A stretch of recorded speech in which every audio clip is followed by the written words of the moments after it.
हाँ बेटा, अगला क्वेश्चन देखो, एग्जाम्पल 9। हाँ, which of the following x ray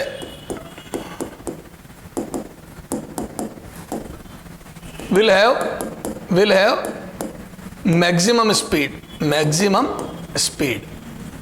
ठीक है। A 1 angstrom X-ray, B 0.1 angstrom X-ray, C 10 angstrom X-ray, D all will have equal speed. बोलो, है ना वैक्यूम की बात।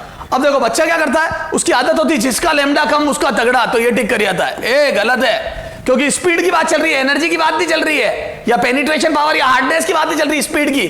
तो बोल दूं electromagnetic wave, all electromagnetic wave, all EM wave have same speed in same medium, have same speed in same medium. तो same medium में सबकी स्पीड सेम होती, जितनी भी EM वेव होती। कितनी? तो वैक्यूम में कितनी होती बेटा? 3 × 10⁸ मीटर पर सेकेंड इन वैक्यूम, ठीक है। तो वैक्यूम में सबकी स्पीड 3 × 10⁸ मीटर पर सेकेंड होती है। Okay sir. तो सारी एक्सरे की सेम मीडियम में सेम स्पीड होती है। ओके सर, ठीक है। अब देखो, तो सारी एक्सरे की स्पीड सेम होती है सेम मीडियम में, ठीक है। अब आगे आ जाओ बेटा, अगला, ठीक है। तो सर ये बात है तो हमारे समझ में आ गई। अब सर वो आपने पीक का नहीं बताया बात। देखो, there are 2 type of wavelength, there are two type of emitted wavelength by X-ray tube, है ना, फ्रॉम एक्सरे ट्यूब। तो एक्सरे ट्यूब से जो एक्सरे एमिट होती है फ्रॉम एक्सरे ट्यूब, वो 2 टाइप की वेवलेंथ होती है एक्सरे, है ना। First continuous wavelength,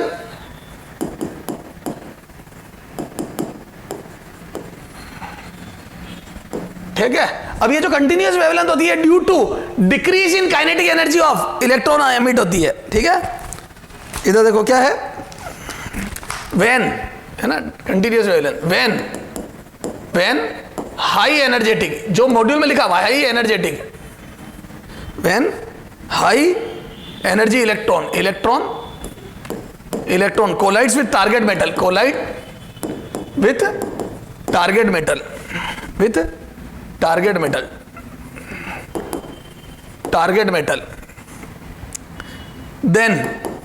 then different electron will lose different fraction of energy,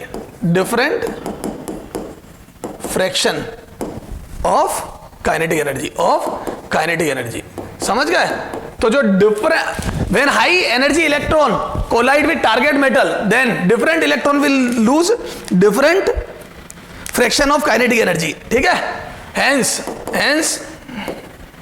hence wavelength of emitted X-ray, hence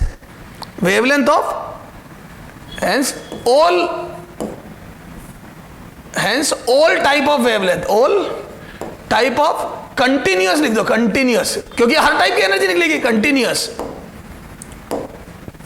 hence all type of continuous X-ray, है ना, लैम्डा की बात चल रही है। X-ray will be obtained having a minimum value called cutoff wavelength, ठीक है ना। एक मिनिमम वैल्यू से स्टार्ट होकर हर टाइप की वेवलेंथ मिलेगी कंटिन्यूसली। क्यों? क्योंकि डिफरेंट फ्रैक्शन, अब यार खूब सारे इनफाइनाइट इलेक्ट्रॉन टकरा रहे हैं और इनफाइनाइट एटम है, तो हर टाइप की, तो मैं बोल दूं इंटेंसिटी ऑफ एक्सरे और लैम्डा। तो एक कट ऑफ वेवलेंथ से स्टार्ट होकर सारी मिलेगी, कट ऑफ से स्टार्ट होकर कंटिन्यूसली सारी मिलेगी। ये तो पूरा कंटिन्यूस ग्राफ मिलेगा, एक पर्टिकुलर मिनिमम वैल्यू से स्टार्ट हो जाएगी। ठीक सर, क्लियर है। तो ये तो कंटिन्यूस ग्राफ, तो कंटिन्यूस ग्राफ का कारण क्या है बेटा? इलेक्ट्रॉन की डिफरेंट फ्रैक्शन से काइनेटिक एनर्जी का लूज होना। ठीक है। कैरेक्टरिस्टिक वेवलेंथ सेकंड क्या बेटा? कैरेक्टरिस्टिक वेवलेंथ, ये तो कोई कंटिन्यूस वेवलेंथ। ठीक है, characteristic wavelength,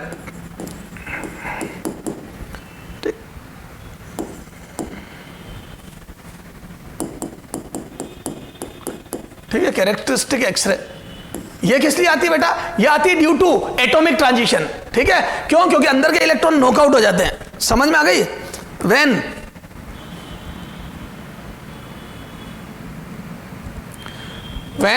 fast moving, when fast moving electron, fast moving striking जो स्ट्राइक करता है ना, वो एक्सेलरेटिंग वोल्टेज की वजह से स्ट्राइकिंग इलेक्ट्रॉन रिमूव्स कौन सा? Removes an bounded electron, removes an bounded electron. एक बाउंडेड इलेक्ट्रॉन को उठा के फेंक दे, bounded electron. Then transition from higher orbit, transition of electron from higher orbit take place, from higher orbit takes place.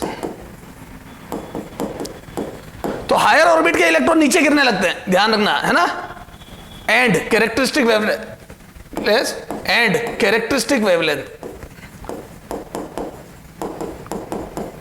wavelength is produced।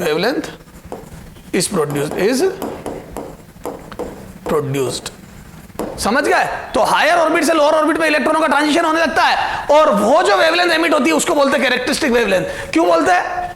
It is, क्योंकि it depends upon, या it depends upon, किस पे? It depends upon target metal. कैसे? Z, उसके Z पे। क्योंकि जैसे जैसे जेड वेरी करेगा वैसे वैसे दो ऑर्बिट के बीच का एनर्जी डिफरेंस वेरी करेगा, और उस हिसाब से कैरेक्टरिस्टिक वेवलेंथ वेरी करेगी। ओके, तो फिर फाइनल ग्राफ कैसा मिला बेटा? है ना। और ये character due to this characteristic wavelength, due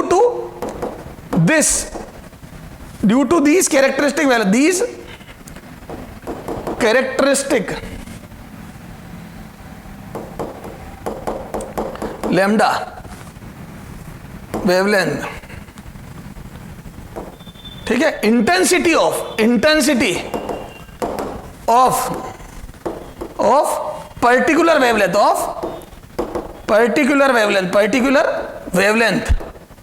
wavelength suddenly increases. तो कुछ पर्टिकुलर वेवलेंथ की इंटेंसिटी सडनली इंक्रीज हो जाती है, ठीक है। समझ गए? तो वो ग्राफ में फिर पीक शो होते हैं। देख कैसे, ये देख, जैसे क्या हो गया बेटा, ये कंटिन्यूअस एक्सरे तो बना ही था अपना, ए मेरे लल्ले पुल्लो, ये देखो ये इंटेंसिटी। तो मैं बोलता हूं ये cut off wavelength yes I थी, किसकी वजह से? Accelerating voltage. किस पे डिपेंड करती है? Depends upon accelerating voltage.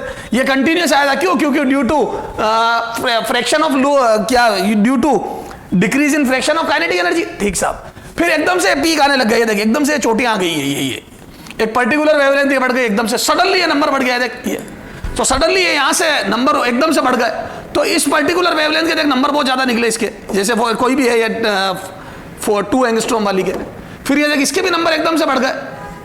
क्या मैं बोल दूं, ये एकदम से नंबर जो बढ़ रहे हैं, ये जैसे मान लो 5 एंगस्ट्रॉम है, ये सब एटॉमिक ट्रांजिशन में भी एमिट हो रही है। तो ये इलेक्ट्रॉन की काइनेटिक एनर्जी घटने से तो एमिट हो ही रही थी, पर इलेक्ट्रॉनों के ट्रांजिशन की वजह से भी ये एनर्जी एमिट हुई है। जैसे 2-7 में इलेक्ट्रॉन गिरा तो एक पर्टिकुलर वेवलेंथ बना, मान लो वो ये है। 3-7 में गिरा, मान लो ये है, थोड़ा पीछे हो जाएगा ना 3-7 में। तो मैं बोल दूं ये वाली एनर्जी एटॉमिक ट्रांजिशन से भी आ रही है, ये वाली एक्सरे। तो एकदम से इनका नंबर बढ़ गया, क्योंकि 2 जगहों से मिल रही है, एक इलेक्ट्रॉन की काइनेटिक एनर्जी डिक्रीज होने से और एक एटॉमिक ट्रांजिशन से।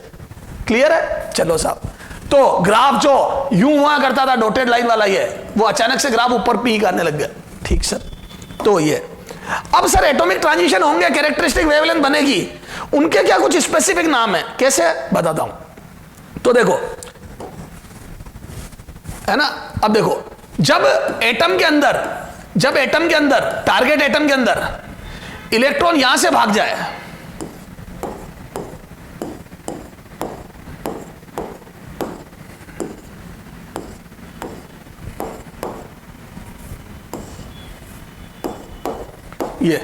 जब एटॉमिक ट्रांजिशन में इलेक्ट्रॉन यहां से भाग जाए, यहां से नॉकआउट हो जाए, तो बोल दू व्हेन इलेक्ट्रॉन इज नॉकआउट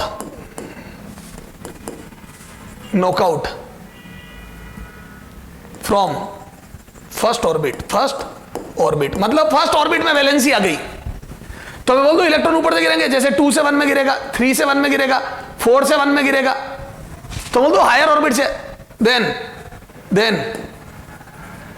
के सीरीज, जिसको लाइमैन बोलते थे ना अपन एटॉमिक में, वो यहां K series will be obtained,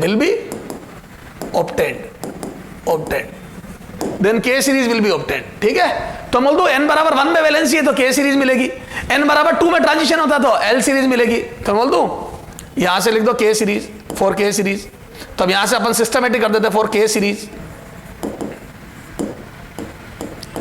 तो बोल दो वैलेंसी, तो यहां पे इन ऑर्बिट को के एल एम एन ऐसे बोलते हैं, तो जैसे n1 2 3 4 बोलते थे, यहां थोड़ा सा एक अच्छे फॉर्म में के 1 2 K L M N O P कर दी ऑर्बिट्स को, पहली ऑर्बिट के ऑर्बिट, फिर एल ऑर्बिट एम ऑर्बिट। ठीक है सर, तो बोल दो के सीरीज में है ना n1 बराबर 1 होगा, इलेक्ट्रॉन 1 में कूदेगा जैसे लाइमैन में होता था, और कहां से कूदेगा तो n2 बराबर वही 2 3 4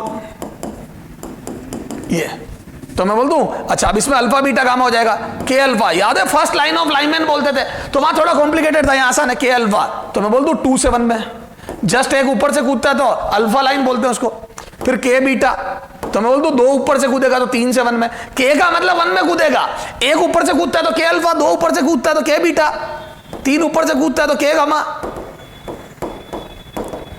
और ऊपर से कूदता है तो के डेल्टा।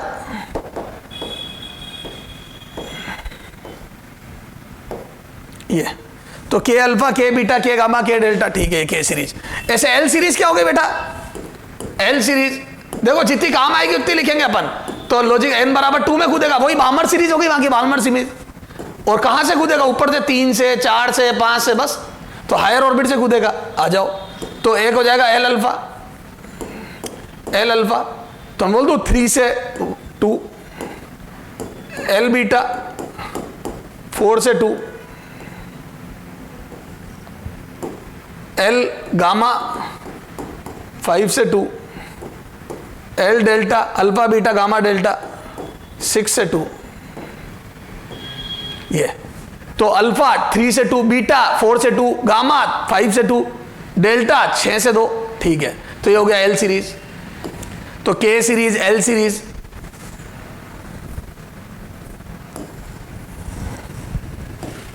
ठीक है।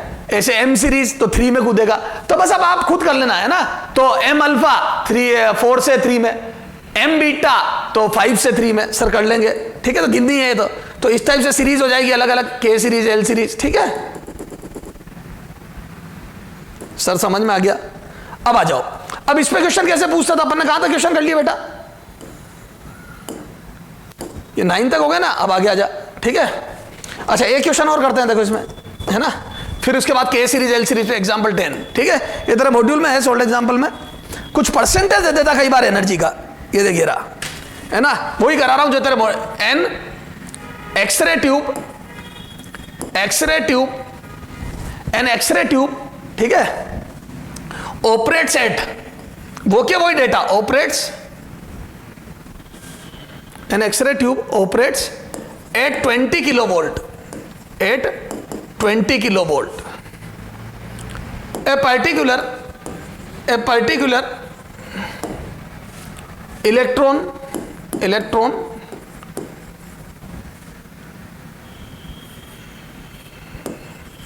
loses 5% of its kinetic energy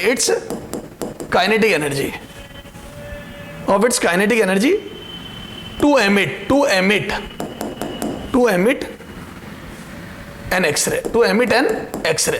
तो एक एक्सरे एमिट करने के लिए वो अपनी 5% एनर्जी लूज करता है फर्स्ट कोलिजन में। ठीक सर, है ना, to emit an X ray photon at its first collision.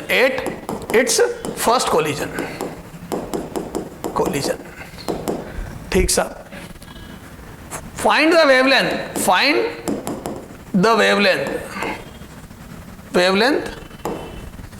wavelength corresponding to this photon. Corresponding to this photon, to this photon. इस फोटोन के कोरस्पॉन्डिंग वेवलेंथ निकालो। ठीक साहब, आ जाओ साहब। अब देखो बेटा, थोड़ा अच्छा क्वेश्चन हो गया। तो 20 किलोवोल्ट आपका ऑपरेटिंग वोल्टेज है, तो मैं बोल दूं के मैक्सिमम ऑफ इलेक्ट्रॉन, टकराने वाले इलेक्ट्रॉन की maximum kinetic energy accelerating voltage decide करता है। तो मैं बोल दूं ये आ गया 20,000 electron volt. This is the energy of striking electron. ठीक है ना। 5% ऑफ दिस, 5% ऑफ के मैक्सिमम, के मैक्सिमम। तो इलेक्ट्रॉन के पास जो एनर्जी है टारगेट मेटल में टकराते वक्त, उसका 5% इज इक्वल टू, मैं बोल दूं 20,000 इंटू 5/100। ये तो ये आ जाएगा बेटा 1000 वोल्ट, 1000 इलेक्ट्रॉन वोल्ट।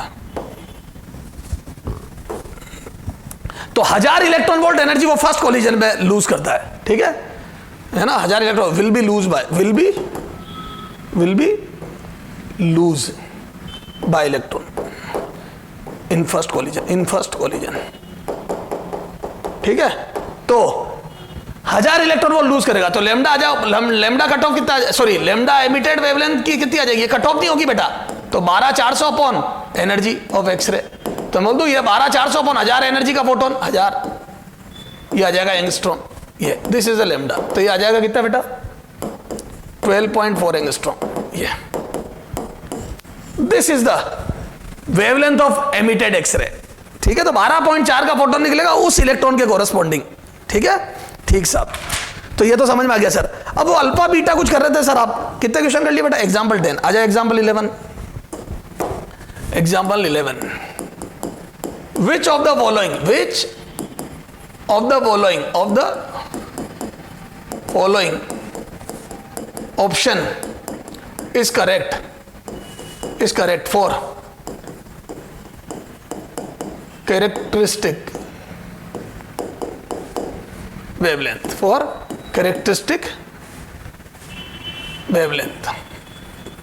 ठीक है। अच्छा चलना। अब इसी में ए, एनर्जी ऑफ के alpha X-ray is greater than energy of K beta. बेटा इससे देख, पूरा तेरा दिमाग खोल दूंगा मैं। हाँ। B, energy of L alpha is greater than energy of के अल्फा। सी, एनर्जी, सॉरी हाँ, energy of M alpha is greater than energy of के alpha. D, energy of K beta या K gamma is K delta is greater than energy of K gamma. चलो आ जाओ check करते हैं cake. ठीक है। अब इसमें क्या आपकी पूरी ट्रांजिशन समझ में आ जाएगी। अब देखो के अल्फा, तो यहां लिख दो 2 7, के बीटा यहां लिख दो 3 7। बताओ किसमें एनर्जी ज्यादा निकलती है। एटॉमिक में पढ़ा चुका हूं, आइडिया वही काम आएगा, फॉर्मूले वो काम नहीं आएंगे, लेकिन आइडिया वही है। तो बोल दू 2 से 1 में और 3 से 1 में, तो 2 से 1 से ज्यादा 3 से 1 में एनर्जी निकलेगी। तो बोल दू ये 3 2 1, तो 2 से 1 में एनर्जी कम होगी है, तो ये एनर्जी ज्यादा होगी, तो ये गलत हो गया। ये वाली ज्यादा होगी। ठीक है सर। अच्छा एल अल्फा क्या होता है बेटा, 3 से 2, और के अल्फा कितना होता है 2 से 1। फिर वही देखो 3 से 2, इधर देख, ये देख 3 से 2, दिस एनर्जी डिफरेंस इज ज्यादा।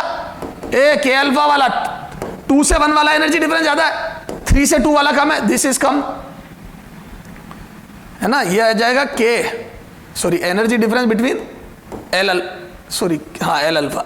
तो बोल दो एल अल्फा का एनर्जी डिफरेंस कम होगा, क्योंकि याद है एल अल्फा और के अल्फा दोनों में एक ऊपर से गिर रही है, एक में 2 से 1 और एक में 3 से 2। तो याद है ऊपर जाने पर एनर्जी डिफरेंस कम होता है। लॉजिकली तो ये कम होगा, गलत। तो ऊपर जाने पर एनर्जी डिफरेंस कम होता है। ठीक सर, तो ये कम होगा। ठीक है। अब एम अल्फा और के अल्फा की बात करूं, तो याद है एम अल्फा और ऊपर, ये तो आया के एल, ये एल एम, एम अल्फा क्या हो गया बेटा, तो एम हो गया के एल एम, तो एम हो गई 3rd, तो एम अल्फा हो गया 4 से 3, तो एम अल्फा हो गया बेटा 4 से 3, और के अल्फा हो गया 2 से 1। ये तो बड़ी जबरदस्त एनर्जी, 4 से 3 में तो और कम एनर्जी होती जाएगी। तो जैसे जैसे ऊपर जाएंगे एनर्जी कम होगी। तो बोल दूं ये भी गलत है, इसकी एनर्जी ज्यादा होगी, 2 से 1 की एनर्जी ज्यादा होगी ये वाली, तो गलत है। अब आजा के डेल्टा के गामा, के डेल्टा क्या हो गया बेटा, के गामा हो गया 3 से 1, अल्फा हो गया 2 से 1, बीटा हो गया 3 से 1, ये हो गया 4 से 1 गामा, और डेल्टा क्या हो गया 5 से 1। तो बोल दो यस 5 से 1 वाली एनर्जी ज्यादा होगी, जितना ऊपर से 1 में कूदेगा उतनी ज्यादा एनर्जी। तो सर समझ में आया। तो पहले तो के देखो, एल देखो, एम देखो। के मतलब 1 में गिर रहा है, एल मतलब 2 में गिर रहा है, एम मतलब 3 में गिर रहा है। कहां से गिर रहा है? अल्फा मतलब 1 ऊपर से, बीटा मतलब 2 ऊपर से, गामा मतलब 3 ऊपर से। सर समझ में आ गया? अच्छा, अब थोड़ा और दिमाग घुमाने के लिए और ज्यादा आपको इरिटेट करने के लिए अगला लैम्डा में क्वेश्चन पूछ सकता है। Example 12, which of the following relation is correct for characteristic X-ray? A, lambda k alpha is greater than lambda k beta. B, lambda L alpha is greater than lambda k alpha. C, lambda k delta k gamma is greater than L gamma, चलो k gamma is greater than lambda k delta.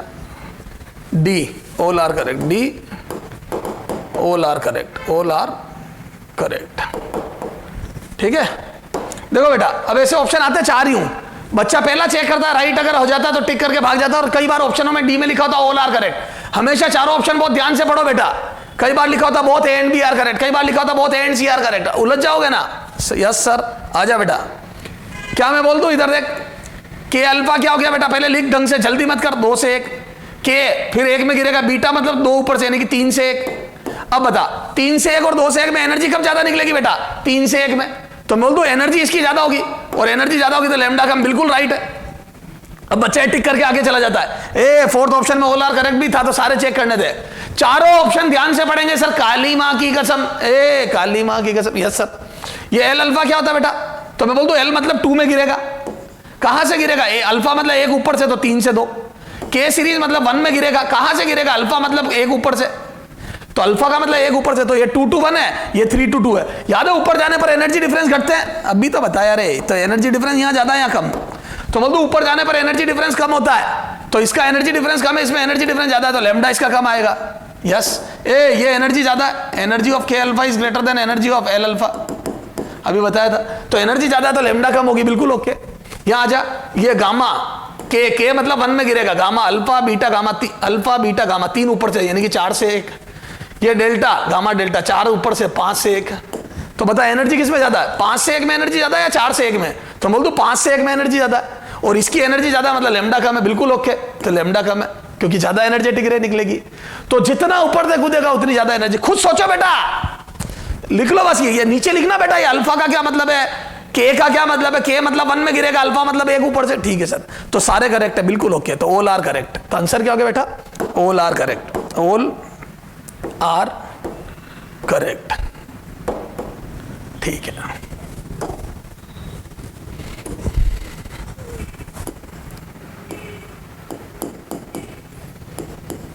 Example 13। ठीक है, आगे चलते हैं।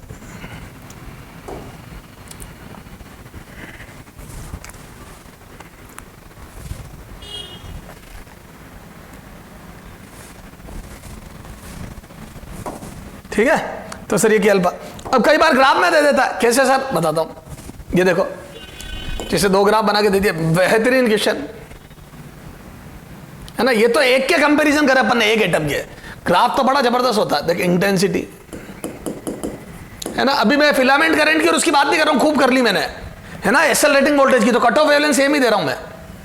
अभी मैं इनकी बात कर रहा हूं जिनकी पहले नहीं करी, ये पीक्स। याद है पहले इनकी बात छोड़ दी थी मैंने, क्योंकि अपने को ज्ञान नहीं था। ये अब वो नाम दे देगा ए और बी, है ना, ये ए और बी। अब समझना ध्यान से, विच of the following is correct, which of the following is correct for given graph, is correct for given graph। ठीक साहब, ए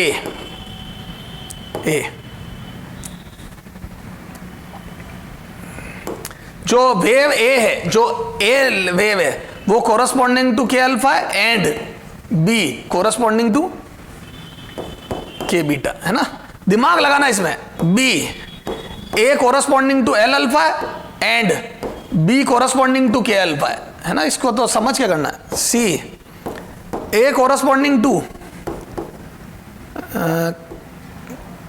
के अल्फा या के गामा है and B corresponding to K alpha है, ठीक है।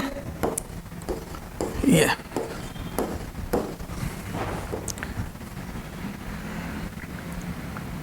ए corresponding to M alpha and B corresponding to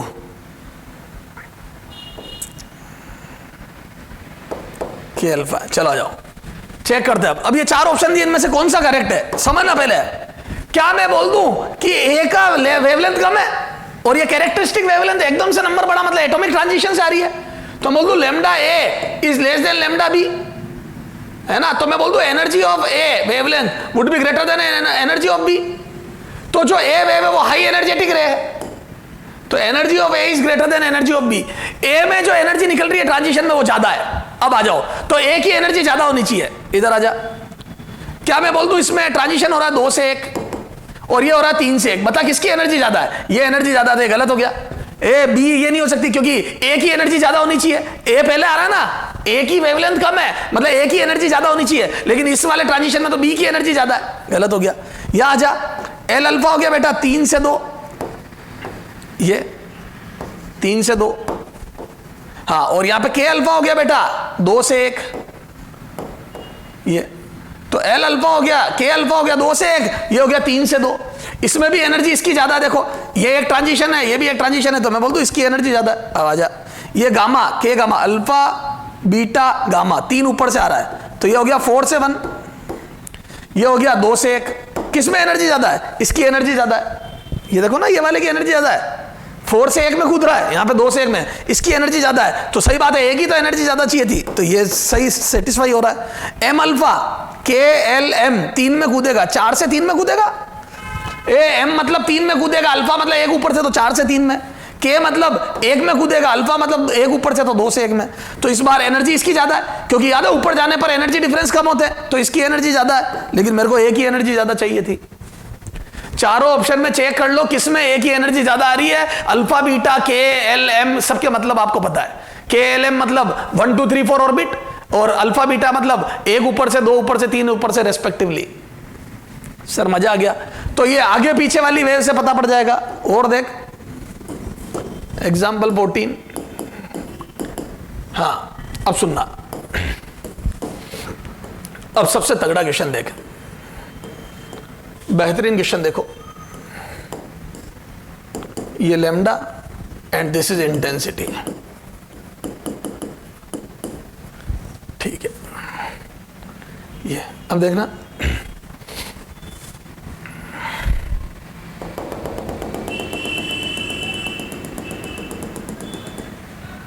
ये 1 solid line और ये डॉटेड लाइन 2, 2 ग्राफ बने, एक सॉलिड लाइन एक डॉटेड। मैंने जानबूझ के एक्सेलरेटिंग वोल्टेज और इंटेंसिटी पे या फिलामेंट करंट और एक्सेलरेटिंग वोल्टेज पे कंसंट्रेट नहीं कराया, ये भी सेम दे दिया और दोनों ग्राफ साथ चला है ना। देखो ये के अल्फा के कॉरस्पॉन्डिंग है, ये के अल्फा और ये बी के अल्फा, है ना। हाँ, 2 X-ray experiment are performed on 2 different tube,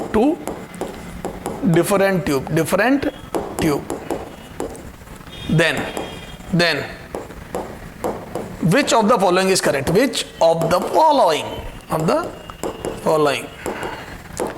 is correct? है ना, इनमें से कौन सा सही है? ए। चलो filament Z1 is equal to Z2, target metal की बात है, this Z is atomic number of target metal, है ना, लिख नहीं रहा हूं। Z1 is greater than Z2, C Z1 is less than Z2, D can't say anything about Z, can't say anything about Z,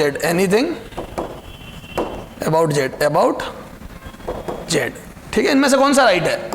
तो यार एक बात बता, क्या मैं बोल दूं सेकंड, देखो दो ट्यूब में एक्सपेरिमेंट हुए, दोनों में फिलामेंट दोनों में लेमडा कट ऑफ सेम है, लेमडा 1 बराबर lambda 2, cut off wavelength same है दोनों की। हालांकि मुझे मतलब नहीं इस बात से, लेकिन फिर भी कट ऑफ वेवलेंथ सेम है, और कट ऑफ वेवलेंथ सेम है तो मैं बोल दूं कि एक्सेलरेटिंग वोल्टेज सेम है, दोनों ट्यूब में एक्सेलरेटिंग वोल्टेज सेम है। सर कैसे पता पड़ा? Cut off wavelength is decided by accelerating voltage, उसका फिलामेंट करंट से कोई लेना देना नहीं होता। अच्छा अब एक बात बता, इंटेंसिटी सेम है एक पर्टिकुलर वेवलेंथ की, दोनों बार इंटेंसिटी सेम निकली, तो बोल दूं इंटेंसिटी भी दोनों में सेम है, I1 बराबर I2 किसी पर्टिकुलर वेवलेंथ के लिए, पर्टिकुलर वेवलेंथ की इंटेंसिटी सेम है, और इंटेंसिटी सेम है तो मैं बोल दूं फिलामेंट करंट आर सेम, क्योंकि intensity is controlled by filament current. बराबर एक्सरे बन रही है, इसका मतलब बराबर इलेक्ट्रॉन टकरा, इसका मतलब बराबर Me2, इसका मतलब फिलामेंट करंट इक्वल है। तो intensity is controlled by filament current and cut off wavelength is controlled by accelerating voltage, ये सेम हो गए। लेकिन इधर देखो, क्या मैं बोल दूं ये कट ऑफ वेवलेंथ देखो इसकी, सॉरी ये के अल्फा, तो क्या मैं बोल दूं ये के alpha in first experiment and के अल्फा इन सेकेंड एक्सपेरिमेंट में, सेकेंड वाले की के अल्फा की वेवलेंथ कम है, तो K alpha in second experiment is less than K alpha in first experiment, lambda की बात चल रही है, तो बोल दो एनर्जी ऑफ के alpha in second experiment is greater than energy of के अल्फा इन फर्स्ट एक्सपेरिमेंट। तो पहले एक्सपेरिमेंट से दूसरे एक्सपेरिमेंट में एनर्जी ज्यादा एनर्जेटिक के अल्फा निकल रही है, सेकेंड एक्सपेरिमेंट में वेवलेंथ घट गई के अल्फा की, और के अल्फा है क्या? सेकेंड ऑर्बिट से फर्स्ट में इलेक्ट्रॉन का गिरना। व्हाट इज के अल्फा? 2 to 1 ट्रांजिशन होना, 2 से 1 में ट्रांजिशन होना। तो क्या मैं बोल दूं 2 से 1 में ट्रांजिशन, दोनों बार 2 से 1 में हो रहा है, इसमें भी 2 से 1 में हो रहा है, इसमें भी 2 से 1 में हो रहा है, लेकिन इसमें लेमडा कम निकल रही है, मतलब ज्यादा एनर्जेटिक रे निकल रही है, तो सेकेंड एक्सपेरिमेंट में ज्यादा एनर्जेटिक रे निकली सेकेंड एक्सपेरिमेंट में। इसका मतलब मैं बोल दूं Z2 is greater then Z1, क्योंकि ट्रांजिशन की एनर्जी कौन डिसाइड करता है? Z, याद है 13.6 Z स्क्वायर अपॉन 1 का स्क्वायर माइनस 2 का स्क्वायर। बस थोड़ा इस बार स्क्रीनिंग इफेक्ट भी लगेगा, पर कोई बात नहीं, मैं बोल दूं जितना Z ज्यादा होगा उतनी ज्यादा एनर्जेटिक एक्सरे निकलेगी 2 से 1 ट्रांजिशन में। तो दोनों बार 2 से 1 में कूदा है, फिर भी एनर्जी अलग अलग आ रही, इसका मतलब मेटल बदल गया, जो टारगेट मेटल है वो बदल गया, इनफैक्ट Z बढ़ गया, तो बोल दूं टारगेट मेटल का Z तगड़ा होगा। बड़ा ही बेहतरीन क्वेश्चन, तो Z2 will be greater then Z1। बेटा टारगेट एटम का Z ज्यादा है, टारगेट एटम का एटॉमिक नंबर आपने बढ़ा दिया है, क्योंकि एटॉमिक नंबर बढ़ाया है तभी तो एटॉमिक नंबर बढ़ाया, तभी तो 2 एनर्जी लेवल के बीच का डिफरेंस बढ़ गया, और 2 एनर्जी लेवल के बीच का डिफरेंस बढ़ गया 2 से 1 का, तभी तो लेमडा कम निकला है। सर समझ में आ गई? तो क्या मैं बोल दूं Z बदलने से या Z बढ़ाने से कैरेक्टरिस्टिक वेवलेंथ, ये चोटियां पीछे सरक जाती है, के अल्फा की चोटी जो यहां हुआ करती थी वो पीछे सरक गई, और Z बढ़ा और पीछे सरक जाएगी, और Z बढ़ा और पीछे सरक जाएगी, तो के अल्फा की चोटी पीछे सरकती जाएगी। सर समझ में आ गई? सर मजा आ गया? तो ये हो गया आपके क्वेश्चन, ठीक है। तो इन क्वेश्चनों से मेरे हिसाब से कैरेक्टरिस्टिक वेवलेंथ क्लियर हो गई। अब अपने को पढ़ना है मोजलेस लॉ। हाँ बेटा आगे देखते हैं एग्जाम्पल 15, 14 तक कर लिया था अपन ने, एग्जाम्पल 15, ठीक है। अच्छा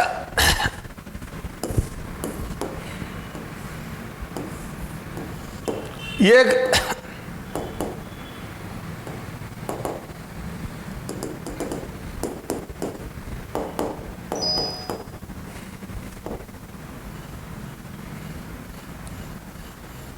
हाँ, for X-ray tube graph obtained is shown in diagram, is shown. Separation between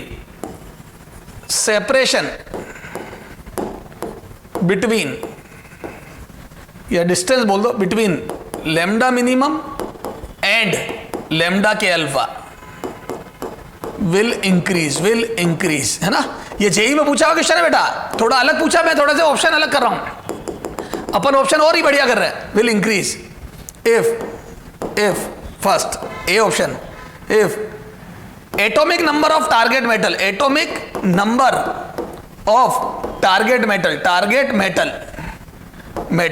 Z is increases, ठीक है, टारगेट मेटल का अगर एटॉमिक नंबर बढ़ाएं तो, है ना, है ना, ये अपने को विल इंक्रीज, ये सेपरेशन नहीं, विल डिक्रीज करो, विल डिक्रीज, ठीक है, ये चलो विल इंक्रीज, विल इंक्रीज, ठीक है सर। हाँ, एक्सेलरेटिंग इफ या accelerating voltage is increases, accelerating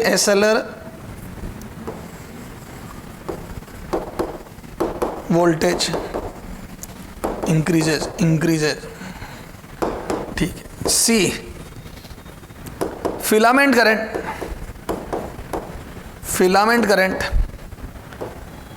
current increases. D, none of this, none, ठीक है, 4 ऑप्शन है। सुनना आप ध्यान से, अपने को ये सेपरेशन बढ़ाना है, तो बढ़ाने का मतलब क्या, या तो कट ऑफ वेवलेंथ इधर चली जाए, या तो लेमडा मिनिमम इधर चला जाए, या इधर चला जाए, ये लेमडा के अल्फा उधर चला जाए। अब सुनना, क्या लेमडा मिनिमम का पहले कट ऑफ वेवलेंथ पे सोचते हैं, क्या मैं बोल दूं इसको फिलामेंट करंट तो कंट्रोल कर नहीं सकता, दोनों को भी। फिलामेंट करंट तो सिर्फ इंटेंसिटी कम ज्यादा करेगा, नंबर कम ज्यादा करेगा एक्सरे के, क्योंकि फिलामेंट करंट बढ़ाऊंगा तो हीट ज्यादा जनरेट होगी, हीट ज्यादा जनरेट होगी तो नंबर ऑफ इलेक्ट्रॉन ज्यादा एमिट होंगे, और नंबर ऑफ इलेक्ट्रॉन ज्यादा एमिट होंगे तो एक्सरे कम ज्यादा बनेगी। ठीक सर, क्या मैं बोल दूं इस लेमडा मिनिमम को पीछे करने वाला कौन है, तो मैं बोल दूं ये एक्सेलरेटिंग वोल्टेज, तो lambda minimum will be decided by accelerating voltage, तो आप एक्सेलरेटिंग वोल्टेज को चेंज करोगे तो ये चेंज होगी। तो क्या मैं बोल दूं जैसे जैसे एक्सेलरेटिंग वोल्टेज बढ़ेगा वैसे वैसे लेमडा मिनिमम पीछे जाएगी। तो एक्सेलरेटिंग वोल्टेज बढ़ाओ, यस एक्सेलरेटिंग वोल्टेज बढ़ाओ, तो जैसे आप एक्सेलरेटिंग वोल्टेज बढ़ाओगे ये लेमडा मिनिमम पीछे चली जाएगी, इस पे कोई फर्क नहीं पड़ेगा। ये तो इलेक्ट्रॉन के ट्रांजिशन से आती है, और अगर मेटल नहीं बदला, ये बदलती है मेटल से, के अल्फा की वेवलेंथ बदलेगी मेटल से, क्योंकि जब तक आप एटम चेंज नहीं करोगे तब तक 2 से 1 ट्रांजिशन में एनर्जी वही निकलेगी। बेटा तेरी मर्जी जितना तगड़ा फोटोन गिरा, तेरी मर्जी जितने नंबर गिरा, 2 से 1 में इलेक्ट्रॉन कूदेगा तो वेवलेंथ तो वही एमिट होगी ना। तो मैं बोल दूं as accelerating voltage increases lambda minimum पीछे चला जाएगा और ये सेपरेशन बढ़ने लगेगा, ये तो वही रहेगा, ये तो वही रहेगा, ये पीछे जाएगा तो सेपरेशन बढ़ेगा, तो इससे बढ़ेगा। फिलामेंट करंट से कोई फर्क नहीं पड़ेगा। Atomic number of target metal increases, अगर जैसे ही आप एटॉमिक नंबर बढ़ाओगे, बच्चा तुक्के मार देता नहीं, जैसे ही आपने जेड इंक्रीज करा, क्या मैं बोल दूं एनर्जी डिफरेंस बढ़ने लगेंगे, क्योंकि याद है energy difference between 2 orbit is proportional to Z square, है ना, और inversely proportional to N square. तो जैसे जैसे आप जेड बढ़ाओगे, जैसे जैसे आप जेड बढ़ाओगे वैसे वैसे तगड़े 2 से 1 में ट्रांजिशन में तगड़ा फोटोन निकलेगा, क्योंकि जेड बढ़ाने से हर लेवल की एनर्जी बढ़ गई, डिफरेंस बढ़ गया, तो बोल दो फोटोन तगड़ा निकलेगा। तो जैसे ही एनर्जी डिफरेंस जेड बढ़ेगा वैसे ही एनर्जी डिफरेंस बढ़ेगा, तो मैं बोल दूं फोटोन की वेवलेंथ घटेगी, तो मैं बोल दूं, और एनर्जी डिफरेंस बढ़ेगा तो एमिटेड फोटोन की वेवलेंथ घटेगी, तगड़ा फोटोन, तगड़ा फोटोन, तगड़ा फोटोन।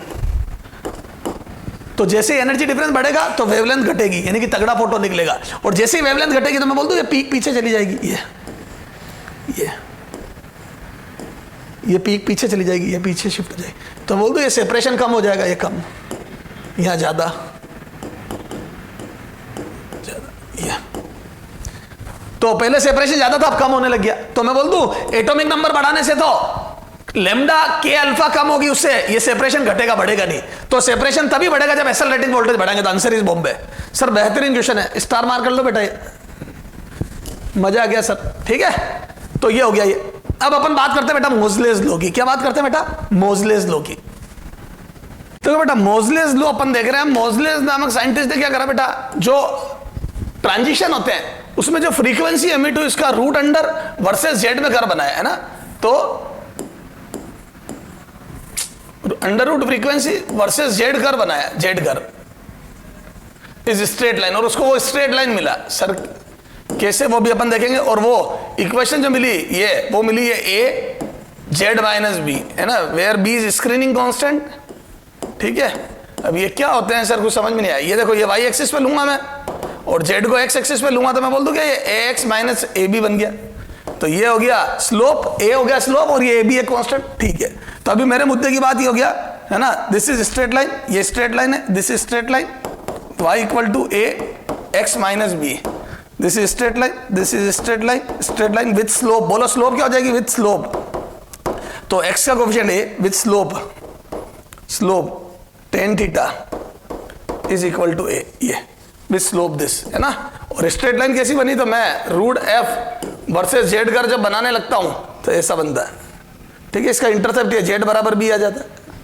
अरे बोलो ना यार, देखो जेड बराबर b पे ही तो y 0 होगा। ये इसको बोलते हैं screening constant, where b is screening constant, where b is screening constant. तो b क्या है बेटा, screening constant, where b is screening constant, ठीक है ये। और ये स्लोप हो गई tan थीटा। तो क्या मैं बोल दूं जितना a बढ़ेगा, अब a क्या वो भी देखेंगे, उतना स्लोप बढ़ेगी। तो ये स्लोप डिसाइड किया जाएगा a द्वारा, और ये कहां इंटरसेप्ट करेगा, डिसाइड किया जाएगा स्क्रीनिंग कांस्टेंट b द्वारा। चलो सर देखते हैं। याद अपन ने वेव नंबर निकाला था 1 by लैम्डा, है ना, for hydrogen atom in Bohr's model, using Bohr's model. तो 1 अपॉन ये R1 जो R आया था वो Bohr model n1 square minus n2 square. Yes sir, ये फॉर हाइड्रोजन एटम था, for H atom. Any other atom लिखूंगा तो याद है उसका जेड आएगा, क्योंकि जेड स्क्वायर होता ना एनर्जी में। याद है Hc बाई लैम्डा, ये एनर्जी थी -13.6 z square by n square. तो उसमें से n की वैल्यू 1 2, तो 2 -1 था, फिर वो माइनस अंदर जाके ये, तो हाँ सर याद आ गया। अब इसको मैं बोल दूं कि फॉर एनी अदर एटम, ये फॉर एनी अदर एटम,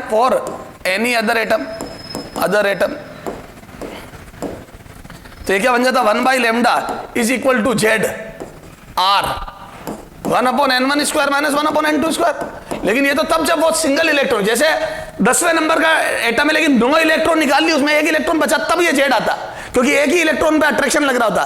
पर चूंकि अभी अपन बोहर मॉडल नहीं लगा रहे, यहाँ पे खूब सारे इलेक्ट्रॉन है, तो रिपल्शन भी लग रहा होगा, तो ये जेड की जगह जेड इफेक्टिव हो जाएगा। कुछ प्रोटोनों का, न्यूक्लियस के प्रोटोनों का अट्रैक्शन लगेगा, तो कुछ इलेक्ट्रॉनों का रिपल्शन भी लगेगा। तो बोल दो this would B Z effective. Yes sir, Z नहीं जेड इफेक्टिव होगा, ठीक साहब। अब दोनों तरफ c का मल्टीप्लाई करा तो ये c by lambda is equal to कितना आ जाएगा बेटा, ये आर सी जेड इफेक्टिव। समझते जाना बेटा, 1 upon n1 square minus 1 upon n2 square, ये आ गया। अब ये हो गई फ्रीक्वेंसी, तो दोनों तरफ रूट भी कर रहा हूं बेटा, तो यहां पे आ जाएगा रूट फ्रीक्वेंसी, ये या चल लिखे एक और step, frequency is equal to r c, ये जेड इफेक्टिव। अब ये जेड इफेक्टिव क्या है, कुछ प्रोटोनों का अट्रैक्शन माइनस कुछ इलेक्ट्रॉनों का रिपल्शन जो एटम के अंदर है, क्योंकि यहाँ पे सिंगल इलेक्ट्रॉनिक स्पीसीज नहीं देख रहे। अब दोनों तरफ रूट लिया, तो मैं ऐसे बोल दूं रूट फ्रीक्वेंसी। अब ध्यान देना बेटा, ये यहाँ पे कितना गया, तो अब इसमें से मैं जेड इफेक्टिव अलग कर रहा हूं और इसको अलग कर रहा हूं, तो आर सी यहाँ आया, आर लाइट की वेलोसिटी, सी सब की वैल्यू मेरे को पता है 1 upon n1 square minus 1 upon n2 square, this का रूट अंडर, और ये जेड इफेक्टिव का रूट अंडर जेड इफेक्टिव आ जाएगा ये। तो ये जेड इफेक्टिव का क्या स्क्वायर का रूट अंडर, तो जेड इफेक्टिव आ गया। देख क्या स्क्वायर है ना, अरे स्क्वायर होता ना रे, एनर्जी में क्या करते हो सर आप, जेड स्क्वायर होता ना रे बेटा, z square by n square, तो ये जेड स्क्वायर लिखना था, ठीक है सर। तो ये जेड इफेक्टिव आ गया, गलती, हाँ ये हो गया। अब इसको ए बोल दिया, ये जेड इफेक्टिव क्या हो गया, तो देखो जब आपने के एल एम सब में इलेक्ट्रॉन भरे हुए हैं, है ना, ये और यहाँ पे वैलेंसी आगे मान लो, तो इलेक्ट्रॉन कूदेगा। तो अब यहाँ पे मैं बोल दूं क्या, ये देखो रिपल्शन, जब के की बात करूंगा तो एक इलेक्ट्रॉन का रिपल्शन लगेगा। अरे ये तो सब नेट फोर्स कैंसिल आउट मान लिया मैंने, ठीक है। तो एक इलेक्ट्रॉन का जब यहां पे वैलेंसी आएगी तो 2 तो ये हो गए अंदर वाले, और इन सब का वेक्टर सब, ठीक है। तो उसके रफ कैलकुलेशन से उसने ये बोल दिया 2, एक्चुअल में तो यहां पे अगर वैलेंसी है तो 2 ही और 7 ही 9 हो रहे, लेकिन जब वेक्टर सम करता हूं तो वो 7.4 के करीब आता है नेट रिपल्शन। तो देखो जेड इफेक्टिव में क्या हो जाएगा बेटा, वो स्क्रीनिंग कांस्टेंट के सीरीज के लिए अलग होगा, स्क्रीनिंग कांस्टेंट एल के लिए अलग होगा, एम के लिए अलग होगा। अपने इतने ज्यादा याद नहीं करने, है ना, इसको ए बोल दिया अगले ने, और इसको जेड माइनस बी, ठीक है। ये where B is screening constant, where ये जेड इफेक्टिव हो गया, where B is screening constant, अभी बताया था मैंने कांस्टेंट। तो सर फिर बार बार क्यों लिख रहा हूं, बताता हूं, है ना। It is b equal to 1 for k series,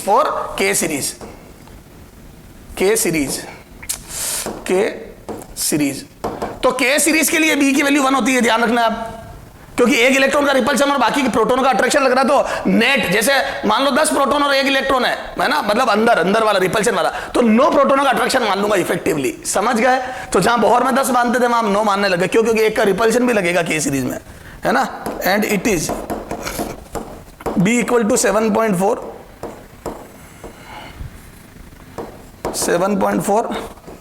for l series. तो एल सीरीज के लिए 7.4 है, के सीरीज के लिए 1 है, ठीक है। तो के सीरीज के लिए 1 है और एल सीरीज के लिए 7.4 है, ठीक है ना, ये बात हो गई। तो B equal to 1 and B equal to 7.4 for l series, ठीक है ये। अच्छा अब सर ए क्या है, तो ये स्क्रीनिंग कांस्टेंट के और एल का याद रखना, ठीक है। तो एल सीरीज में जब इलेक्ट्रॉन यहां कूदेगा तो लगभग ये 9 इलेक्ट्रॉन अंदर है, लेकिन 7.4 का रिपल्शन है नेट वेक्टर, सबकी बात ठीक साहब, है ना, ये सब मोजले ने बताया अपने को। अच्छा ए क्या है, and A is equal to, है ना, where A is equal to, where B तो बता दिया, ए इज इक्वल टू क्या बेटा, under root R C 1/n1 square minus 1/n2 square, this is value of A, ठीक है। अब यहां पे n1 n2 की वैल्यू रख के सोल्व करूंगा और r से, ठीक है साहब। रिडबर्ग कांस्टेंट की वैल्यू c की वैल्यू रखूंगा, फिर n1 n2 की वैल्यू रख के सोल्व कर दूंगा। अब देखो जब इलेक्ट्रॉन, ठीक है, अब सुनना, के सीरीज की बात करूं तो जब इलेक्ट्रॉन का ट्रांजिशन, है ना, ए फॉर के अल्फा की बात करता हूं मैं, है ना, के अल्फा के लिए मान लो के अल्फा, यानी कि के सीरीज ले रहा हूं तो बी तो 1 हो जाएगा, वो छोड़, ए कितना होगा, तो बोल दूं 2 से 1 में ट्रांजिशन हो रहा है, तो यहां पे मैं बोल दूं ये आ जाएगा कितना, आर सी, और के सीरीज में पहली ऑर्बिट 1 हो जाएगी और दूसरी ऑर्बिट अल्फा में 2 हो जाएगी, ये का रूट अंडर। तो मैं बोल दूं ये सोल्व करने पे कितना आ जाएगा बेटा, 3/4 of r c, 3/4 of r c, ये आ गया ये फॉर के अल्फा। अब सुनते जाना ध्यान से, ये के अल्फा मैं थोड़ा यही बता रहा हूं क्योंकि मेरे को क्वेश्चन में नहीं। अच्छा ए फॉर के बीटा, तो मैं जब के बीटा के लिए ए लिखूंगा तो यहां से मैं बोल दूं क्या, ये कितना आ जाएगा बेटा, यहां पे तो था 2 से 1, ये था 2 से 1 ट्रांजिशन, और के बीटा के लिए कितना हो जाएगा बेटा 3 से 1, तो 3 से 1 ट्रांजिशन करते हैं तो यहां कितना आ जाएगा बेटा, आर सी 1/1 का स्क्वायर माइनस 1/3 का स्क्वायर। तो बोल दूं this would be the 8/9, 8 r c by 9 का रूट अंडर, ये क्या मैं बोल दूं ये वैल्यू बड़ी आएगी, क्यों, क्योंकि यहाँ 1/2 का स्क्वायर, एक में से 1/4 सब्ट्रैक्ट हो रहा था, यहाँ से एक में से 1/9 सब्ट्रैक्ट हो रहा है, तो बोल दूं ये वैल्यू बड़ी होगी क्योंकि 1/9 छोटा हो जाएगा, तो ये 1/4 से 1/9 बड़ा, तो ये थोड़ा छोटा होता जाएगा, फिर 1/16 करूंगा तो और बड़ा छोटा हो जाएगा, ये तो ये बड़ा होता जाएगा, तो क्या मैं बोल दूं ये 8/9, फिर अगला करूंगा तो और बड़ा आएगा। वैसे ही सोच रहे ना, 2 से 1 में गिरे, 3 से 1 में, 4 से 1 में, तो एनर्जी बढ़ती जाएगी, ये एक तरीके से डिफरेंस है, तो एनर्जी डिफरेंस बढ़ता जाएगा, क्लियर, उसमें से जेड हटा है, तो ये पूरी एनर्जी उसमें से जेड हटा है, तो बोल दो एनर्जी डिफरेंस बढ़ते जाएंगे, ठीक सर। तो बोल दो यहां से moral of the story, moral of the story, moral of the story क्या है, मोरल ऑफ द स्टोरी बेटा, तो ए के अल्फा का कम होता है के बीटा से, फिर और कम होता है किससे, के गामा से, जितना ऊपर से कूदोगे फिर डेल्टा वेल्टा चलते रहेंगे, तो क्या मैं बोल दूं सबसे कम स्लोप आएगी के अल्फा की, उससे ज्यादा आएगी के बीटा की, उससे ज्यादा आएगी के गामा की, यस सर। तो ये आ गया ये ए जिसको अपन स्लोप बोल रहे हैं, ठीक सर। अच्छा के अल्फा एल अल्फा में कंपैरिजन करता हूं, है ना, तो यहां से देखो ए के अल्फा कितना आया था बेटा, 3/4 आर सी का रूट अंडर। अच्छा ए फॉर एल अल्फा, यहां से A for L alpha, A L alpha, और एल अल्फा में क्या होगा 3 से 2, ए एल मतलब 2 में गिरना, अल्फा मतलब 3 से 2 में गिरना, तो यहां से कितना आ जाएगा बोलो, आर सी 1/2 का स्क्वायर माइनस 1/3 का स्क्वायर का रूट अंडर, ये आ जाएगा कितना 5/36, 5/36 आर सी। अब बताओ तो लॉजिकली बता दे कौन ज्यादा होगा, तो मैं बोल दूं के अल्फा और एल अल्फा में के अल्फा ज्यादा होगा ए, क्यों, क्योंकि 2 से 1 में गिरना और 3 से 2 में गिरना, तो 3 से 2 में कम एनर्जी निकलेगी, तो ये एनर्जी घटनी चाहिए, तो कम आएगा। तो देख लो ना, वैसे भी 36, एक काम कर, इसमें से तू क्या कर 3 का मल्टीप्लाई डिवाइड कर दे और इसमें से 4 अलग ले ले, तो 9 बचा, 3 का 27, 5/27, 5/27 इज लेस देन 1, तो 3/4 से कम आएगा, ठीक है, वो सोच लेना तू। तो मैं बोल दूं एक एल अल्फा कम होगा क्योंकि एक ए अल्फा ज्यादा होगा, क्यों, क्योंकि इसमें एनर्जी ज्यादा निकलेगी 2 से 1 में, 3 से 2 में कम निकलती है, तो ये, तो क्या मैं बोल दूं एल अल्फा और के अल्फा में के अल्फा की स्लोप ज्यादा होगी, के अल्फा के बीटा के गामा में जितना ऊपर जाएंगे उतनी स्लोप बढ़ती जाएगी, ठीक सर। तो यहां से अपने को स्क्रीनिंग कांस्टेंट क्या होता है, ये सारी बातें समझ में आ गई। अब कई बार मॉड्यूलसों में फ्रीक्वेंसी का कंपैरिजन करवाएंगे, कई बार लैम्डा का, क्लियर है, तो लैम्डा का कंपैरिजन करवाए तो आप सीधा ये ध्यान रखना बेटा, ये देखो क्या किया रे, ये लैम्डा का कंपैरिजन करवाए तो यहां पे बस ये जेड इफेक्टिव आ रही है, ये ध्यान रखना, ये फॉर्मूला लगा देना, क्लियर है। तो वही एनर्जी का हिसाब किताब है, तो लैम्डा का कंपैरिजन में 1/λ से एनर्जी मिलेगी और फ्रीक्वेंसी में सीधा फ्रीक्वेंसी से एनर्जी मिलेगी। तो हम सोच एटॉमिक पे रहे और कर मॉड्यूलस के क्वेश्चन रहे, ठीक सर। आजा थोड़े से क्वेश्चन करके देखते हैं, है ना, आजा। तो अब अपन ये जो बात पढ़ी अपन ने इस पर क्वेश्चन करते हैं। अच्छा ठीक है, तो अपन क्वेश्चन स्टार्ट करते हैं बेटा। हाँ बेटा, अब मोजलेस लॉ पे अपन न्यूमेरिकल करते हैं, है ना। जैसे देखो एग्जांपल 16, हाँ, which of the following option, which of the following option is correct, ठीक है, for given graph, ठीक है।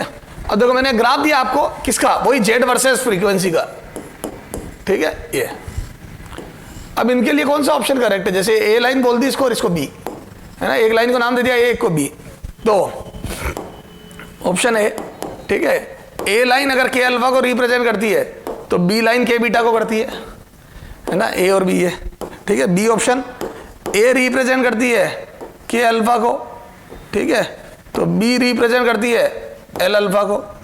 सी, ए लाइन रिप्रेजेंट करती है के बीटा को एंड बी लाइन रिप्रेजेंट करती है के अल्फा को। डी, बोथ बी एंड सी में भी correct,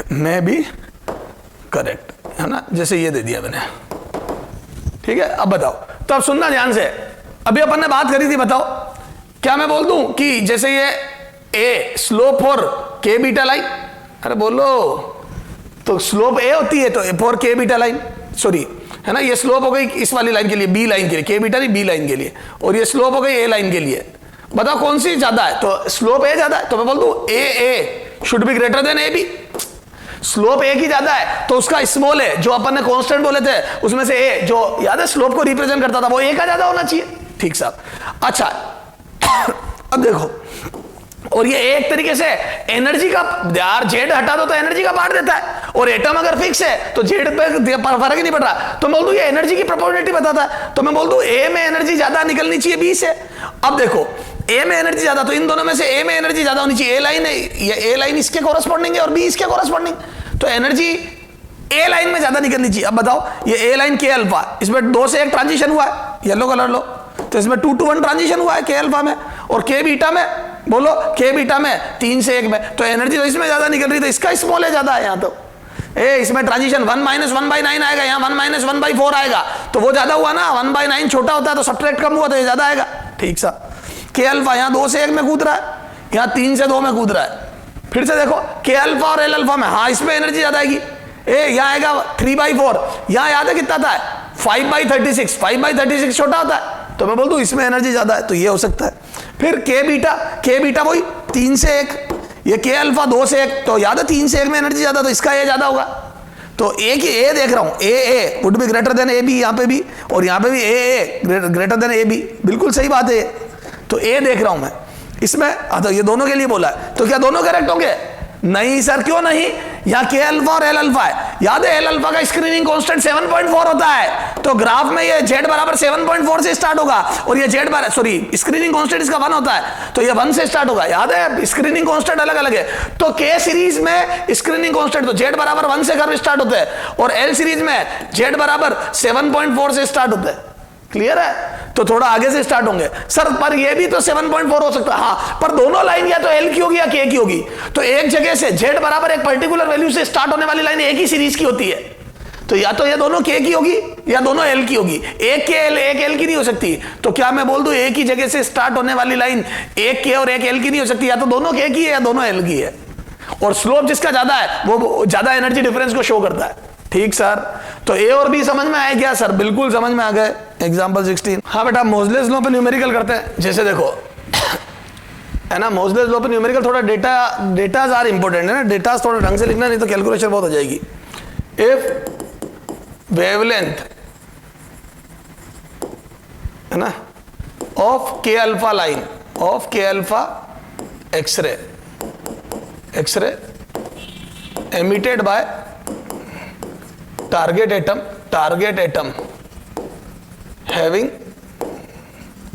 having z equal to 31 is lambda naught, then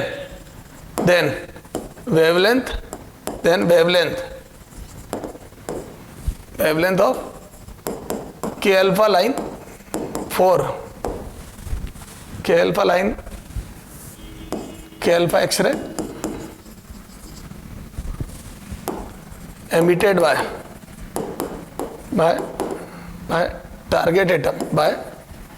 target atom having z equal to 61 will be, ठीक है, कितनी होगी? तो a lambda naught by 4, b lambda naught by 2, c 4 lambda naught, d 2 lambda naught. ठीक है, चलो आ जाओ करते हैं। इधर देख बेटा, क्या मैं बोल दूं एज वी नो? सर हम क्या जानते हैं बेटा, अपन सब जानते हैं, याद है 1 बाई लेमडा। ए मोजलेस लो में फ्रीक्वेंसी थी, चलो कर ले, चल मोजलेस लो, ठीक है, एज वी नो मोजलेस लो लगा दे, रूट एफ बराबर ए जेड माइनस बी, है ना, मोजलेस लो लगा दे। अब मैं एफ से मुझे मतलब नहीं, तो सी बाई न्यू लिख दो, इसको सी बाई लेमडा लिख दो एफ को। Yes sir. ए क्या होता है बेटा? स्लोप, याद आया? तो के अल्फा, दोनों के अल्फा लाइन की बात हो रही है, दोनों के अल्फा लाइन की बात हो रही है, तो बोल दू ये ए कांस्टेंट हो जाएगा, क्योंकि दोनों में ट्रांजिशन 2 to 1, तो ए डिपेंड्स अपॉन ट्रांजिशन। याद है, ए सिर्फ ट्रांजिशन पे डिपेंड करता है, खुद देख लो आप, ये जो ए था स्लोप, वो ट्रांजिशन पे डिपेंड करती है। देख ए किसको बोला था अपन ने? इसको, ये दिस वाज द ए, तो ये सिर्फ ट्रांजिशन पे डिपेंड करता है, तो मैं यहां पे लिख दूं ए डिपेंड्स अपॉन ट्रांजिशन ओनली, ए डिपेंड्स लिख दो वहां साइड में, ए डिपेंड्स अपॉन ट्रांजिशन। कहां से कहां हुआ? तो के अल्फा लाइन चाहे किसी भी एटम की हो, ट्रांजिशन में सेम होगा, के अल्फा एल अल्फा का ए अलग अलग होगा। ठीक सर, ठीक सर, तो ट्रांजिशन पे डिपेंड करता है। ठीक है, तो मैं बोल दूं ये ए सेम होगा, क्योंकि दोनों के अल्फा लाइन है, तो दोनों में 3/4 आरसी का रूट अंडर आएगा। ठीक साहब। अच्छा, जेड पहले एलिमेंट के लिए 31 है, ये लेमडा नोट कर दो, ये वैल्यू रख रहा हूं, और दूसरा ये स्क्रीनिंग इफेक्ट 1 है, क्या 4K series, 4K series, 4K series, याद है बी बराबर 1 आएगा, तो K सीरीज के लिए बी बराबर 1 रख दिया।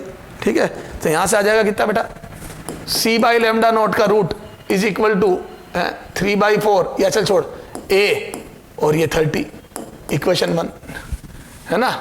अब आजा फिर अगले में कितना जाएगा? From second information, from second information, तेरे पास जो सेकंड इंफॉर्मेशन है वो क्या है?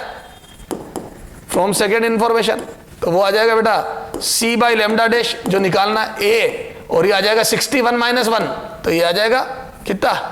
60। ये सेकंड डिवाइड कर दो, मेरे को लेमडा डैश चाहिए, तो इक्वेशन 1 डिवाइड बाई 2 करो, इक्वेशन 1 डिवाइड बाई इक्वेशन 2, जैसे ही डिवाइड करा C कट गया, तो लेमडा डैश ऊपर लेमडा नोट नीचे का रूट अंडर, यहां से A से A गया, तो ये आ जाएगा 2 नहीं 1/2, A 1/2, हाँ, तो यहां से आ जाएगा, स्क्वायर करो दोनों तरफ, तो lambda dash upon lambda naught is equal to 1/4, this implies lambda dash equal to 4 lambda naught by 4, lambda naught by 4। ठीक है, तो यहां आ जाए, क्या आएगा answer? Lambda naught by 4। Sir समझ में आ गई? अब देखो बेटा, इसमें गलती क्या हो सकती है पता? 1/4 और 4 की गलती हो सकती है। देखो ये 1/4 आया ना, यहाँ पे जल्दी जल्दी में अभी डिवाइड करा था, मेरे 4 आ गया था। ठीक है, तो ये कॉमन मिस्टेक है जो कर सकता है बच्चा, लेकिन हम इसको पहले ही क्रॉस कर सकते हैं। कैसे?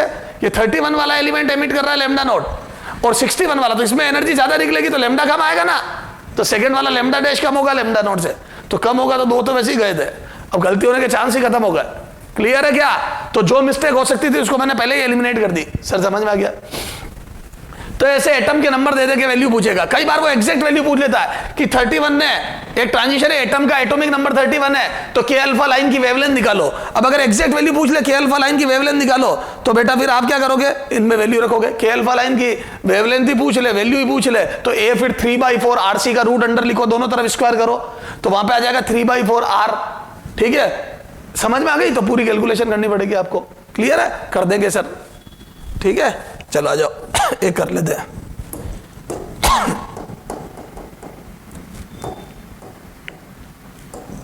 हाँ ठीक है, एग्जाम्पल 18, फाइंड आउट, थोड़ी कैलकुलेशन होगी, फाइंड आउट लेमडा के अल्फा 4 टारगेट एटम हैविंग मैं ये मर्जी से दे रहा हूं जेड, यू मत सोचना सर ऐसा तो लेते ही नहीं है 41। ठीक है, ठीक साहब, तो आ जाओ बेटा सॉल्यूशन। ठीक है, अब ये वैल्यू सोल्व ही करनी है सॉल्यूशन, तो क्या मैं बोल दूं क्या, एज वी नो, क्या जानते भैया, एज वी नो कि अंडर रूट एफ, है ना, या सीधा वहीं से चल 1 by lambda for any atom. याद है हाइड्रोजन के लिए ये था, फॉर हाइड्रोजन एटम ये था, ए डेरिवेशन में बताया था ना मैंने, फॉर एनी अदर एटम ये। और जब बोहर मॉडल लगाऊंगा, सॉरी मोजलेस लॉ लगाऊंगा तो जेड इफेक्टिव आएगा, ठीक है। और ये देखो इस के अल्फा लाइन के लिए, फॉर के अल्फा लाइन जेड इफेक्टिव हो जाएगा कितना, जेड -1 का स्क्वायर फॉर के अल्फा लाइन, आर है ही है, ठीक है। अब अपने को निकालना क्या बेटा, वेवलेंथ ही तो निकालनी है लेमडा, तो ये चलने दो लेमडा 1 बाई लेमडा। और ये के अल्फा के लिए 1/1 का स्क्वायर -1/2 का स्क्वायर, है ना, फॉर के अल्फा बी बराबर 1, स्क्रीनिंग कांस्टेंट 1 होता है, ठीक sir.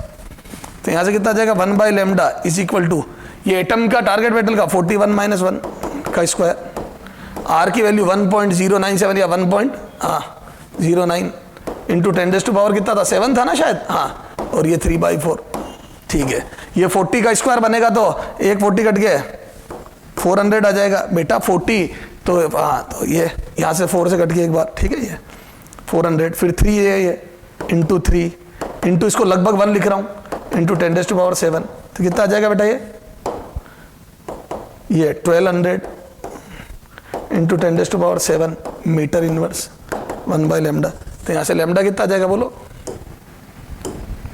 Lambda is equal to 1/1200 into 10⁻⁻⁷। तो ये 1000 का मल्टीप्लाई, अरे बोलो, ये 1000 का मल्टीप्लाई डिवाइड करा तो डिवाइड वाले को एंगस्ट्रॉम बना दिया, तो 1000 से डिवाइड होएगा तो ये आ जाएगा 10 5/6 5/6 एंगस्ट्रॉम। और वास्तव में एक्सरे की तो वेवलेंथ है, और चाहो तो लिख लो 0.83 एंगस्ट्रॉम, ये this is the wavelength of x ray. 0.83 angstrom की वेवलेंथ की एक्सरे बनेगी। सर समझ में आ गया, क्लियर है। तो ये के अल्फा लाइन, ठीक साहब। तो इस टाइप से कभी ये भी पूछ लेता। अच्छा, इसमें और एक बेहतरीन क्वेश्चन देख, जेई लेवल का कराता हूं, देखो। कई बार वो बोल देगा 2 एटम दे देगा, ठीक है, चल छोड़, इतनी बातें करने की जरूरत है क्या, बहुत है, छोड़ो, अब ज्यादा हो जाएगा, ठीक है। तो ये मोजलेस लॉ पे क्वेश्चन हो गया बेटा। तो मेरे हिसाब से आपके सारे कंसेप्ट क्लियर हो गए बेटा। अब बात करते हैं अपन कि कितनी इंटेंसिटी होगी किसी एक्सरे की अगर वो किसी एक्स थिकनेस की प्लेट जिसका कि एब्जॉर्प्शन कोफिशिएंट म्यू है से गुजर जाए। एक स्लेब है एक्स थिकनेस की जिसका एब्जॉर्प्शन कोफिशिएंट म्यू है ना, इसकी यूनिट से पास होए, तो आई नॉट हो गई intensity of incident X ray, intensity of incident X ray, और आई हो गई after passing from this distance remaining intensity of X ray. उसका फॉर्मूला होता है बेटा, तो intensity is given by intensity of X ray after passing X distance through a material having absorption coefficient mu is given by I is equal to I naught e की power minus mu X, where X is distance travel, mu is absorption coefficient, ठीक है बेटा। तो mu absorption coefficient है और x distance है, कितनी travel कर ली, ठीक है। तो ये remaining intensity and it was incident intensity, ये ठीक है। अब इस पे देखो क्वेश्चन बेटा, आ जाओ बेटा। तो एग्जांपल अपन ने काफी कर लिए थे, अब अगला देखो, है ना, अपन मॉड्यूल के क्वेश्चन कर लेते बेटा, क्योंकि इसमें न्यूमेरिकल डेटा बहुत जबरदस्त होंगे, ठीक है सर। हाँ, जैसे ये देखो, the absorption coefficient, the absorption coefficient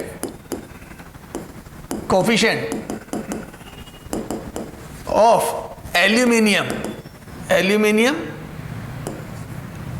sheet is mu equal to 2 per centimeter is unit 2 per centimeter, ठीक है। this is the absorption coefficient, ठीक है। find the percentage of transmitted X-ray, transmitted X-ray from a sheet of thickness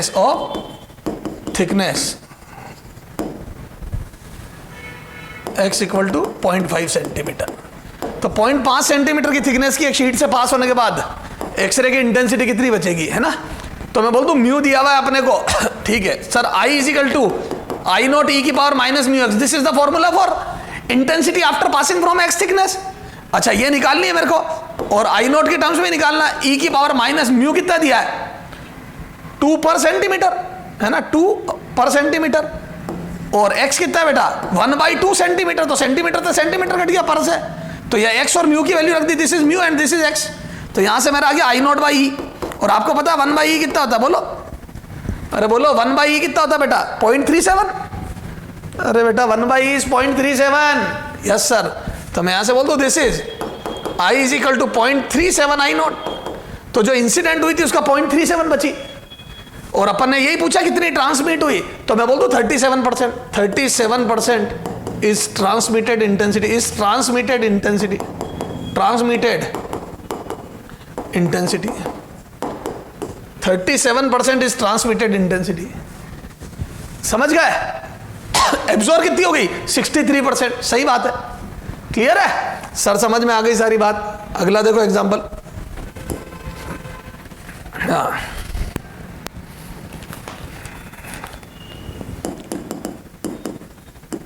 intensity of incident of x ray is I naught when it travels through a medium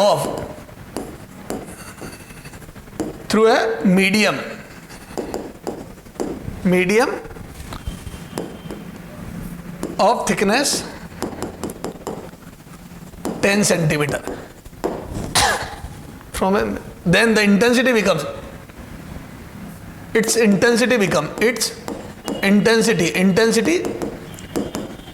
becomes I not by 2। जब वो एक 10 centimetre thickness के medium से पास होता तो intensity I not by 2 बच जाती है, ठीक साहब। Find the intensity, find out the intensity after traveling through 20 centimeter of same medium, उसी मीडियम के 20 सेंटीमीटर चलने के बाद कितनी इंटेंसिटी बचेगी, ठीक साहब। आजा मेरे बच्चे सॉल्यूशन देख, थोड़ा एक्सपोनेंशियल में याद है, ई की पावर सीधी ध्यान रखो, तो यहां से using I equal to I naught e की पावर माइनस म्यू एक्स, ये फॉर्मूला यूज करो। तो क्या मैं बोल दूं कि 10 सेंटीमीटर थिकनेस के बाद आई नॉट बाई 2 बची, तो this is I not by 2 कब, आफ्टर ट्रेवलिंग 10 सेंटीमीटर। तो मैं बोल दूं इसका म्यू कितना है बेटा, तो म्यू नहीं पता लेकिन 10 सेंटीमीटर दिया, तो 10 सेंटीमीटर चलने के बाद तो बोल दूं 10 म्यू, ये सेंटीमीटर में रख देंगे इक्वेशन 1, या चलो इसको थोड़ा सा और सोल्व कर दो, तो ये यहां से आ गया 1/2 आ गया कब, ई की पावर माइनस 10 म्यू, इसको एज इट इज रख दो, तो सीधा ई की पावर म्यू, मैं म्यू क्यों निकालू जबरदस्ती लोग लेके, ई की पावर सीधी काम में ले लूंगा, है ना। ये दिस इज फर्स्ट इंफॉर्मेशन, ये फर्स्ट इंफॉर्मेशन। सेकंड इंफॉर्मेशन देखो, सेकंड इंफॉर्मेशन, तो मैं बोल दूं according to second information I is equal to I naught e की पावर माइनस, है ना, कितना आ जाएगा 20 सेंटीमीटर चलने के बाद, तो मैं बोल दूं ये 20 म्यू बन गया इक्वेशन 2। हाँ अब देखो मैं इसको यूं लिख दूं रीराइट करके, देखो 20 म्यू नहीं, मुझे तो 10 म्यू की वैल्यू पता है ई की पावर में, तो इसको मैं लिख दूं आई नॉट ई की पावर माइनस 10 म्यू की पावर 2, क्योंकि 20 को 2 इंटू 10 लिख सकता हूं, और मल्टीप्लाई तब होता है जब पावर की पावर होती है। एंड दिस फ्रॉम इक्वेशन 1 ई की पावर माइनस 10 म्यू इज 1/2, तो इसको रख देते हैं फ्रॉम इक्वेशन 1, तो यहां से कितना आ जाएगा आई नॉट, और ये 1/2 की पावर 2, ए बेटा ये 1/2 वैल्यू रख दी ना यहां से उठा के, तो 1/2 की पावर 2, तो this is I not by 4। अरे बोलो बेटा, तो 1/4 हो गई इंटेंसिटी, अगर 10 सेंटीमीटर चलने के बाद आधी हुई है तो 20 सेंटीमीटर चलने के बाद 2 बार आधी, यानी कि 1/4 हो गई। यस सर, समझ में आ गया, क्लियर है। तो ये एक्सपोनेंशियल फंक्शन का कमाल है बेटा, ये ई की पावर सीधी ध्यान रखो, तो यहां पे ई की पावर सीधी यूज करके पावर 2 कर दी, समझ गए, तो ये 2 बार आधी हो गई 1/4 हो गई मतलब। सर बिल्कुल समझ में आ गया सर। तो सर ये तो सारे क्वेश्चन हम कर लेंगे, बिल्कुल कोई समस्या नहीं है, ठीक है, ऐसे क्वेश्चन हम पहले भी कर चुके हैं सर।